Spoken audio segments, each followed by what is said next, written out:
आपने कभी ना कभी रहस्यमय संगठन इल्यूमिनाटी के बारे में जरूर सुना होगा। अगर नहीं तो आज हम इसी के बारे में बात करेंगे। इस कड़ी में आज हम ये जानेंगे कि रहस्यमय संगठन इल्यूमिनाटी है क्या और इसका सच क्या है। कई लोगों का कहना है कि दुनिया में जो कुछ भी हो रहा है उसके पीछे इसी का हाथ है। इस रहस्यमय संगठन पर विश्वास करने वाले लोगों की माने तो फ्रांस की क्रांति के पीछे भी इल्यूमिनाटी ही जिम्मेदार था। इस संगठन की शुरुआत 18वीं सदी में हुई थी। उस दौरान ये एक खुफिया संगठन था। आज भी ऐसे कई लोग हैं जिनका मानना है कि इल्यूमिनाटी गुप्त रूप से काम कर रहा है। उनका कहना है कि दुनिया में जो कोई भी बड़ी घटना हो रही है उसके पीछे इसी का हाथ है। यही एक बड़ी वजह है जिसके चलते इल्यूमिनाटी का नाम रहस्यमय संगठनों में गिना जाता है। अब तक इसके रहस्य से पर्दा नहीं उठ सका है। भारत समेत दुनिया की हर एक खुफिया एजेंसी को दुनिया भर में कब, कहां, क्या हो रहा है इसकी जानकारी होती है, लेकिन दुनिया के इस रहस्यमयी संगठन इल्यूमिनाटी की जानकारी किसी के भी पास नहीं है। इस ग्रुप का न कोई हेडक्वार्टर है, न ही कोई चीफ और न ही कोई सदस्य। फिर भी ये संगठन पूरी दुनिया पर कब्जा करने की तैयारी में है। ये ग्रुप इतने रहस्यमयी तरीके से काम करता है कि किसी भी देश की सरकार को इसकी भनक तक नहीं लगती है। कहा जाता है कि 18वीं सदी में सीक्रेट तरीके से बना ये रहस्यमयी संगठन ऐसे लोगों का समूह है जो भगवान को नहीं बल्कि शैतान को मानता है। इस ग्रुप के लोग पूरी दुनिया में फैले हुए हैं, लेकिन इसकी जानकारी किसी को भी नहीं है। ये अक्सर अपनी सीक्रेट गतिविधियों से दुनिया के बड़े फैसलों पर प्रभाव डालने की कोशिश करते हैं। इस ग्रुप के लोग खुफिया तरीके से मीटिंग करते हैं और रहस्यमयी तरीके से दुनिया बदलने की कोशिश करते हैं। लेकिन सवाल ये है कि आखिर ये संगठन इतना सीक्रेटली काम कैसे करती है जिसका सबूत मिल पाना भी असंभव है। जर्मन फिलोसोफर एडम वाइसहाउप्ट ने 1 मई 1776 को जर्मनी के बेवेरिया सिटी में इल्यूमिनाटी ग्रुप की शुरुआत की थी। एडम जर्मन की यूनिवर्सिटी ऑफ गॉटिंगन में कैनन लॉ और प्रैक्टिकल फिलॉसफी के प्रोफेसर थे। वो अपनी खुशहाल जिंदगी जी रहे थे, लेकिन साथ ही साथ उनके अंदर एक नई दुनिया बसाने का सपना भी पल रहा था। दरअसल प्रोफेसर एडम अक्सर लगता था कि लोग कैथोलिक सोच और चर्च के नियम कानूनों के चलते अपनी जिंदगी खुलकर नहीं जी पा रहे हैं। बस यहीं से उन्हें एक ऐसा ग्रुप बनाने का विचार आया जो बिना नियम कानूनों के जिंदगी जीना का एक नजरिया देगा।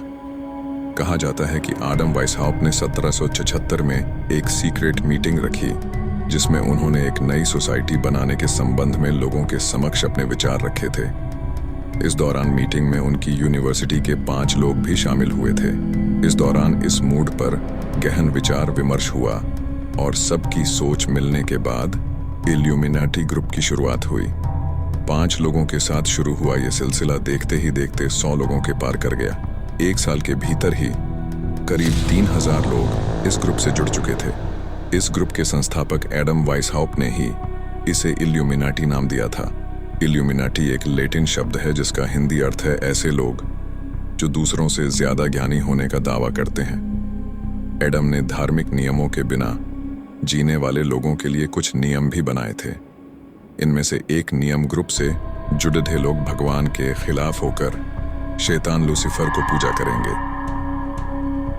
इस ग्रुप का कोई ऑनऑफिशियल लोगो तो नहीं है, लेकिन ग्रुप के लोग एक आंख को अपना चिन्ह मानते हैं। इस आंख को एक त्रिकोण में रखकर ग्रुप का लोगो बनाया गया है।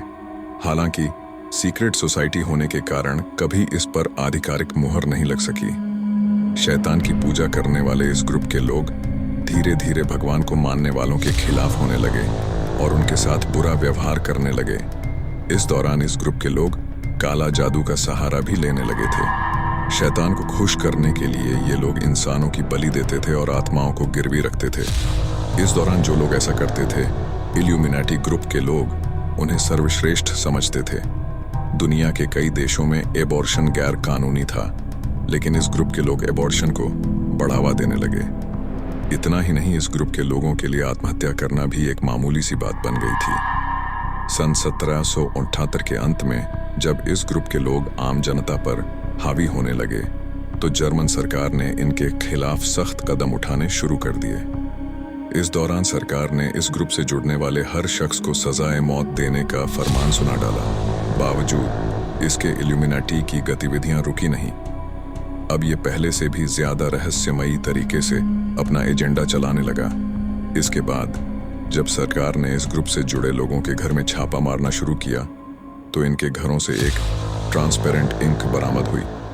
इस स्याही से ये लोग सीक्रेटली एक दूसरे को संदेश भेजा करते थे। सन 1780 में जर्मन सरकार ने समाज के लिए खहातरा बताते हुए इस ग्रुप को बैन कर दिया था। इस दौरान इसके संस्थापक एडम वाइसहॉफ्ट को यूनिवर्सिटी के प्रोफेसर पद से भी हटाने के साथ ही उन्हें शहर से भी बेदखल कर दिया गया था ताकि वो दोबारा इस तरह की कोई सोसाइटी ना बना सके। इसके कुछ सालों बाद एडम ने दूसरी यूनिवर्सिटी में नौकरी शुरू कर दी और आम जिंदगी जीने लगा। 18 नवंबर 1830 को एडम वाइसहॉफ्ट की मौत के बावजूद दुनिया भर में फैल चुके इल्यूमिनाटी ग्रुप के मेंबर्स लगातार काम करते रहे। कहा जाता है कि अमेरिकी राष्ट्रपति जॉन एफ कैनेडी की हत्या भी इसी ग्रुप के लोगों ने करवाई थी। 22 नवंबर 1963 में हुई जॉन एफ कैनेडी की हत्या आज भी एक रहस्य है।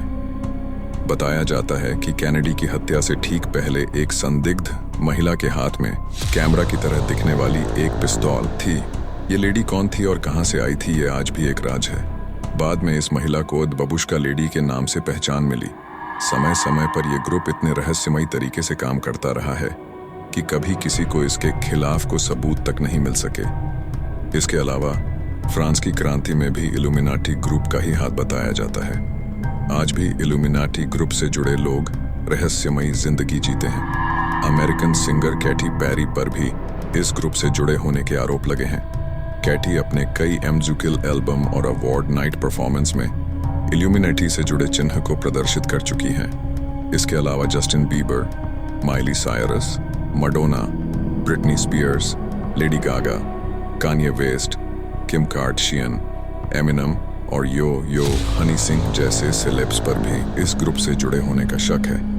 हम इस बात का दावा तो नहीं करते कि इल्यूमिनाटी ग्रुप इस दुनिया में एग्जिस्ट करता है, लेकिन मीडिया से लेकर सोशल मीडिया पर आपको इससे जुड़े कई लेख मिल जाएंगे। तो आप इल्यूमिनाटी समूह के बारे में क्या सोचते हैं? क्या यह समूह वास्तव में अस्तित्व में है या यह एक कहानी है?